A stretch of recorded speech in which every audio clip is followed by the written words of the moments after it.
When we talk about family pictures, we often understand the kind of snapshot photos that most people have somewhere in their houses or workplaces.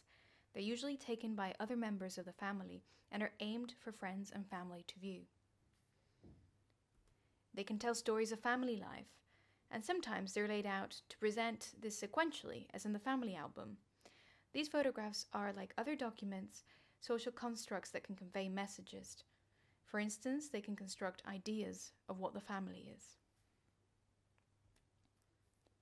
But it's important to remind ourselves that the picturing of family life itself has a history, and this is something that becomes especially clear when we delve into MoDA's photographic archive. Here, 19th century images of the family contrast with 1950s albums in the collection. And in particular, the Silver Family album from the late 19th century is an interesting artifact that shows just how much our ideas about photographing the family have changed.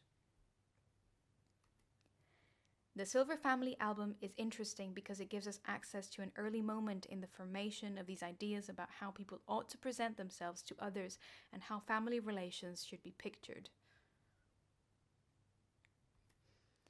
The Silver family ran a successful design studio in Hammersmith in London and were probably eager to demonstrate their allegiance to modern ways of seeing through the medium of photography. The Silver studio used photography to record their work. They made a glass plate negative of every design for wallpaper or textile that they created and store these in large bound volumes.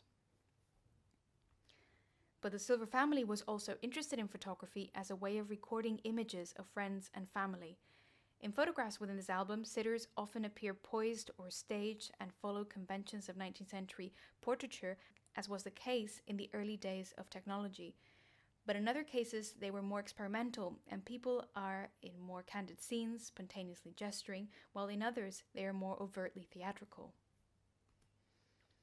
In many cases, one or more pages are devoted to a single member of the family, as the eldest son, Rex Silver, who features prominently in the album as the inheritor of the business.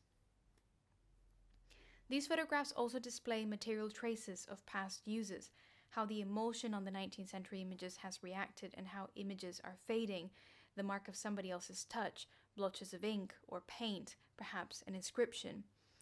We can see major differences but also similarities with current family photography, so it shows how family pictures have changed and continue to change.